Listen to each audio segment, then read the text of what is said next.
ce soir, on va aller au livre de Jacques, au chapitre 3, au verset 5 à 9. De même, la langue est un petit membre et elle peut se vanter de grandes choses. Voyez comme un petit feu peut embraser une grande forêt. La langue aussi est un feu, c'est le monde de la méchanceté. Ainsi, la langue se trouve parmi nos membres, elle souille tout notre corps et enflamme le cours de notre existence, étant elle-même enflammée par l'enfer. Toutes les espèces de bêtes, d'oiseaux, de reptiles et d'animaux marins peuvent être domptés et ont été domptés par l'homme. La langue est en revanche, aucun homme ne peut la dompter. C'est un mal qu'on ne peut pas maîtriser. Elle est pleine d'un venin mortel. Par elle, nous bénissons Dieu notre Père, et par elle, nous maudissons les hommes faits à l'image de Dieu. Et un peu plus loin, au verset 10, il nous dit « De la même bouche sortent la bénédiction et la malédiction. Mes frères et sœurs, il ne faut pas que tel soit le cas. » Donc là, il nous met en garde sur le pouvoir de la langue, que voilà quoi, la langue, elle peut, c'est elle qui conduit tout, qui dompte tout. C'est par elle que tout a été formé. Et voilà quoi. La langue, il y a une puissance dans la langue. Il faut vraiment faire attention, du coup, à bien s'en servir, parce que par elle, on peut bénir, par elle aussi, on peut maudire, on peut faire ce qu'on veut avec le pouvoir de la langue. La langue, vraiment, il faut, en tant que chrétien, savoir ce qu'on va dire, en fait. Elle peut être, on peut conduire ils sont conduits, comme ils disent, les bateaux, même très grands et poussés par de grands vents, ils sont conduits par de petits gouvernails. C'est comme ça qu'ils comparent la langue. La langue aussi, elle, c'est un petit membre, mais qui peut faire des dégâts si on l'utilise dans de mauvaises situations, on n'en fait pas bon usage. Par exemple, si on l'utilise pour dire du mal, faire la médisance, parler mal d'une personne, ça peut après avoir des répercussions. Soit la personne peut commencer à se retourner contre nous, faire plus de querelles, et voilà quoi, mener à plus de péchés, faire des désastres. On peut aussi ouvrir quelque chose ou fermer quelque chose par notre langue. Par exemple, si on dit du mal sur nous ou sur quelqu'un, et par cette langue-là, on peut maudire en fait. On peut maudire notre propre vie si on parle toujours mal de nous, ou on peut même maudire la vie d'une personne si on parle mal de cette personne. Donc, de même qu'on peut aussi, par cette même langue, si on dit du bien de nous, du bien des personnes, les aider même à avancer dans leur vie. C'est vraiment la langue, il faut faire attention. C'est une porte ouverte au mal. C'est-à-dire que l'ennemi et les mauvais esprits, ils vont utiliser notre langue pour aussi s'en prendre à nos vies et s'en prendre aux vies des autres. Ils peuvent utiliser ça. Vous pouvez, par exemple, si vous dites à une personne « Oh, toi, tu vas jamais réussir », cette personne-là, en fait, ça peut entrer en elle, vos paroles, parce qu'il y a une puissance dans la langue, et après, ça peut prendre vie, en fait. Elle peut croire ce que vous dites, et effectivement, par la foi en cette parole, commencer à échouer. Mais par contre, si vous dites à une personne, voilà, moi, je crois en toi, même si t'as pas encore trouvé ton travail, même si t'as pas encore réussi dans ce que tu voulais, soit dans ton permis ou soit dans tes études, et moi, je crois que tu vas réussir dans le nom de Jésus. Et là, oui, la personne, elle a une parole de foi qui est sortie de votre bouche et qui va lui donner aussi la force de continuer, et ça va aussi la bénir. Et dans l'invisible, ça va aussi avoir un impact. C'est-à-dire qu'il y aura une puissance dans votre parole qui va ramener en fait à l'existence ce qui n'existait pas. On dit un peu plus loin aussi, voilà quoi. Toutes les espèces de bêtes, d'oiseaux, de reptiles et d'animaux marins peuvent être domptées, et elles ont été domptées par l'homme. Mais la langue, en revanche, aucun homme ne peut la dompter. C'est un mal qu'on ne peut pas maîtriser. Elle est pleine d'un venin mortel, voilà, comme je vous disais. C'est-à-dire que cette langue-là, avec cette même langue avec laquelle vous dites du bien, il peut être aussi un poison, en fait. Ça peut être toxique, en fait. Ça peut envenimer quelqu'un, ou ça peut envenimer une situation, faire qu'une situation peut être bloquée, ne plus fonctionner comme il faut, ou faire qu'une personne, en fait, même puisse aller mal. Par exemple, si une personne qui va mal, vous lui dites, voilà, oui, effectivement, ça va mal et tout ça, qu'elle a des problèmes de santé. Et puis vos mauvais propos vont peut-être faire que, oui, effectivement, peut-être ça va s'aggraver, qu'elle aura encore plus mal au ventre, si elle va même sentir même des symptômes qu'elle avait même pas auparavant. Peut-être même c'est même pas lié à la maladie, mais vos paroles, en fait, ont fait effet même sur son corps. Donc, il faut vraiment que nous, en tant que chrétiens, on puisse maîtriser nos paroles, en fait. Il faut qu'on fasse attention à ce qu'on dit et aussi avoir conscience que ce qu'on dit, en fait, a un impact dans le monde réel, dans le visible, en fait. Il y a une puissance qu'on sort et donc vraiment faire très attention, prendre soin de vraiment mesurer nos paroles, toujours prêter attention à ce qui va sortir, se dire est-ce que ce qu'on va dire ça va être utile, est-ce que ça va bénir, est-ce que ça va apporter une solution à un problème, est-ce que ça va être une parole de foi ou une parole positive qui puisse apporter quelque chose de bien pour les autres ou pour moi-même aussi. Tout ce que l'on dit, en fait, c'est ça qui est réel. C'est Dieu a tout créé par la parole, en fait. Tout ce qu'on voit, tout le monde visible a été créé par la parole. Donc la parole, elle n'est surtout pas à sous-estimer. C'est-à-dire qu'en tant que chrétien, oui, c'est bon d'avoir une communion avec Dieu, de prier, de méditer la parole de Dieu, de jeûner, de vraiment avoir une vie en règle, vraiment une vraie vie pratique chrétienne où vraiment on fait tout comme il faut, on respecte les commandements et tout. Mais aussi, il faut faire attention à ce que l'on dit parce que c'est aussi à travers ce que l'on dit que va dépendre en fait le cours de notre vie chrétienne, parce que la parole, elle est esprit, hein. Comme on vous dit, la parole de Dieu, elle est inspirée du Saint-Esprit. C'est Jésus-Christ qui s'est fait chair, et bien de même que nous, notre parole aussi, elle est vivante. Il n'y a pas que la parole, la Bible ou la parole que Dieu y dit. Il y a aussi nous, la parole de nous, les êtres humains, parce qu'il faut pas oublier que nous aussi, on est esprit. Donc, tout ce qui émane aussi de notre parole est puissante aussi et est vivante. Donc, il faut vraiment pas négliger ça et de se dire qu'en partant du principe que notre parole, elle est esprit aussi, elle est vivante, se dire qu'aussi, on doit faire attention à ce qu'on dit et aussi, comme nous, chrétiens, on est appelés à être conduits par le Saint-Esprit, il faut que nos paroles soient des paroles aussi spirituelles et non charnelles pour ne plus être des paroles qui produisent la mort et pour que ne plus avoir des paroles mortelles et qui produisent la malédiction, il faut que ces paroles-là, elles soient conduites par l'Esprit de Dieu. Elles soient inspirées du Saint-Esprit. Et donc, c'est vraiment ça, en fait. Et si nous, on est des chrétiens qui nous sommes dépouillés de toute forme de charnalité, de toute forme de vieille nature charnelle et de notre vie de péché, eh ben, forcément, nos paroles aussi, il y aura une influence sur ce qu'on va dire. Ce qu'on va dire aussi va être vraiment plus spirituel, va être positif et va être conduit par le Saint-Esprit. Et donc, du coup, nos paroles vont produire de la vie et de la bénédiction. Donc, c'est tout ce que j'avais à dire et voilà quoi. C'est vraiment à méditer ce passage. Que Dieu vous bénisse. Shalom. Je vais partager dans Marc chapitre 4. Je vais commencer par le premier verset jusqu'au verset 9. Je lis au nom du Seigneur. Jésus se mit de nouveau à enseigner au bord de la mer. Une grande foule s'étant assemblée auprès de lui, il monta et s'assit dans une barque sur la mer. Toute la foule était à terre sur le rivage. Il leur enseigna beaucoup de choses en paraboles et il leur dit dans son enseignement, écoutez, un semeur sortit pour s'aimer, comme il s'aimait, une partie de la semence tomba le long du chemin. Les oiseaux vinrent et la mangèrent. Une autre partie tomba dans un endroit pierreux où elle n'avait pas beaucoup de terre.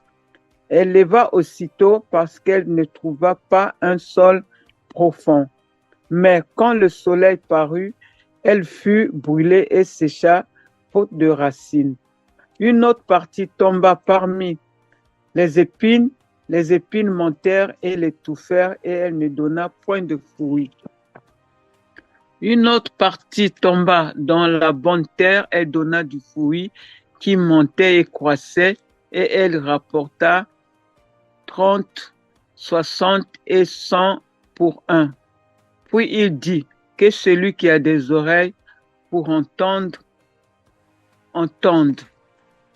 Je vais lire encore dans Jean, chapitre 15. Je vais commencer par le verset numéro 1 jusqu'au verset numéro 9. Je suis le cep et mon père est le vigneron. Tout sarment qui est en moi et qui ne porte pas de fruit, il le retranche. Et tout sarment qui porte du fruit, il l'émonde afin qu'il porte encore plus de fruits. Déjà, vous êtes purs à cause de la parole que je vous ai annoncée. Demeurez en moi et je demeurerai en vous.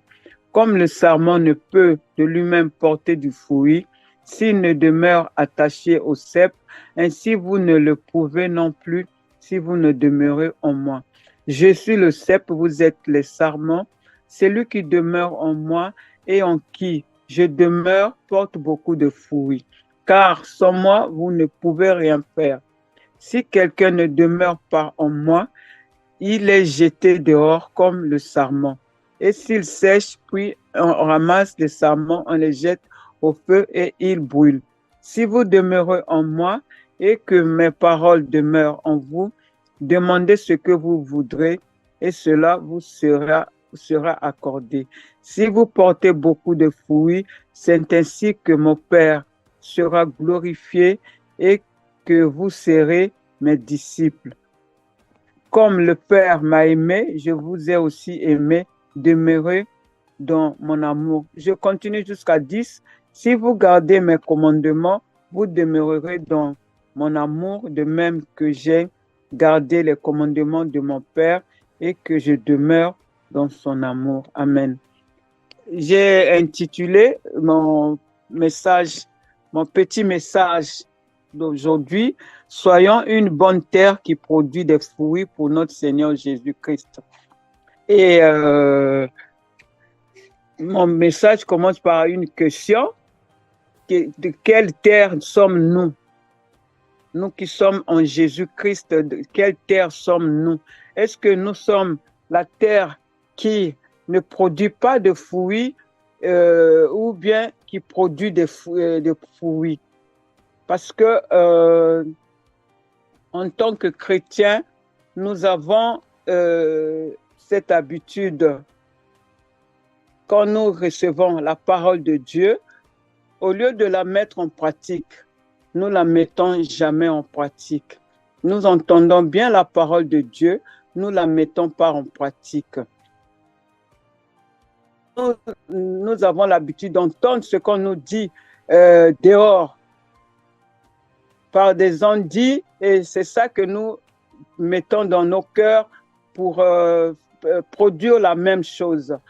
Or, la parole de Dieu, c'est la parole. C'est ça, la vraie parole qui nous guide, qui fait tout, qui est tout pour nous. Sans la parole, nous ne pouvons pas, parce que la Bible dit aussi qu'il n'y a rien de nouveau. Tout est dans la parole de Dieu. Tout ce que nous vivons aujourd'hui dans ce monde est dans la parole de Dieu. Voilà. Il y a d'autres qui disent, par exemple, parlant de la musique mondaine, beaucoup disent non, toute la musique est inspirée par Dieu.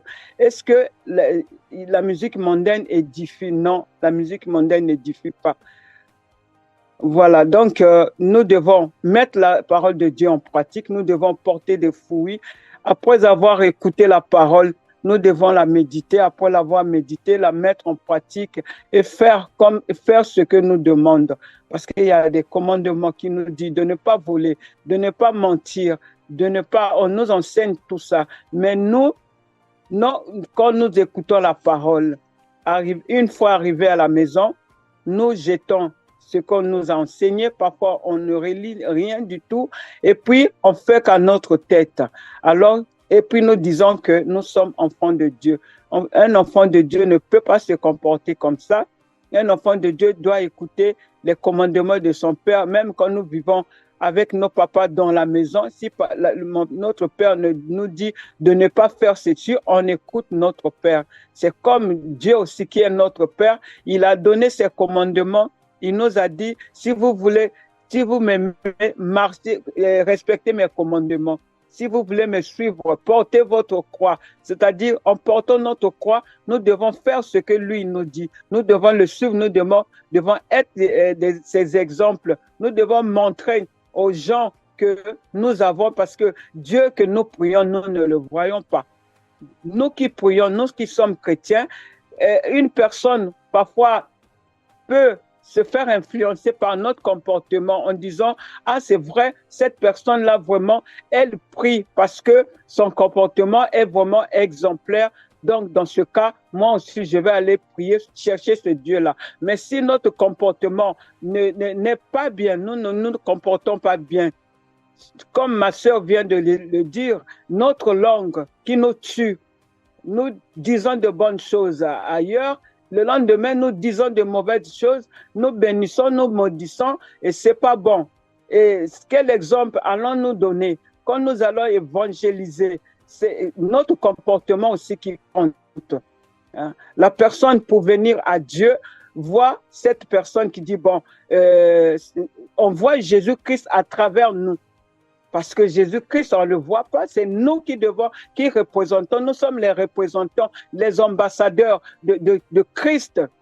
Donc, la personne qui nous voit, qui voit nos comportements, comment nous nous comportons, comment nous marchons avec le Seigneur, notre façon de parler, et la personne est parfois séduite seulement pour se dire, ah vraiment, cette personne-là prie.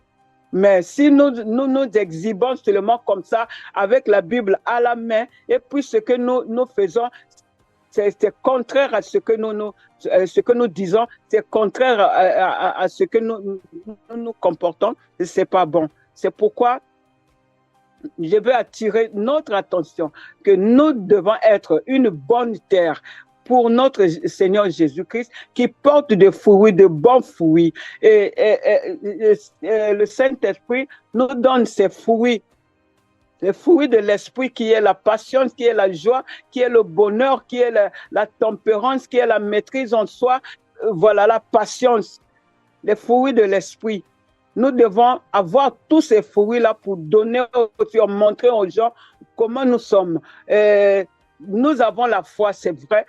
Et la Bible dit aussi, la foi sans les œuvres, ce n'est pas la foi. Donc, nous devons aussi produire des œuvres, faire des œuvres, aller parfois de nous-mêmes, conduits par le Saint-Esprit. Nous allons, par exemple, en prison, en disant, bon, aujourd'hui, je vais aller rendre visite aux prisonniers, je vais aller rendre visite aux malades que je ne connais pas, je vais aller à une maison de retraite, rendre visite, et c'est ça. Donc, souvenir aux besoins. C'est vrai que parfois, nous-mêmes, nous sommes limités, mais avec Dieu, nous ne sommes pas limités parce que nous sommes riches. Les pouvoirs, dès que nous demandons, il nous donne. Avec le moyen que nous pouvons avoir, nous pouvons aussi aider, par exemple, les organismes, la Croix-Rouge et tous ce genre de choses. Nous savons qu'eux, ils sont là pour aider les plus démunis. Nous devons aussi prendre en compte ça.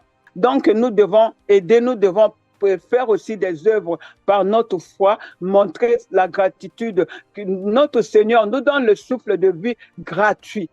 Et puis nous devons aussi lui être redevables, c'est-à-dire montrer notre gratitude à notre Dieu, qui est notre Dieu, qui est notre Père, qui est plein de bonté, qui est mort sur la croix pour nous. Il n'a rien demandé. Il a été comme un agneau. Il ne s'est pas plaint. Nous nous plaignons. Par contre, nous nous plaignons chaque fois, au lieu de faire quelque chose pour les autres. Il y a une personne, un voisin qui souffre, nous ne le regardons pas, nous ne faisons que nous plaindre, alors que notre Seigneur, il est allé à la croix sans dire un mot, comme un agneau, pour nos péchés, pour tout. C'est pourquoi, je répète encore, soyons une bonne terre qui porte des fruits pour notre Père. Et je vous remercie. C'est mon message que j'avais à dire ce soir. Merci beaucoup. Amen, amen, amen.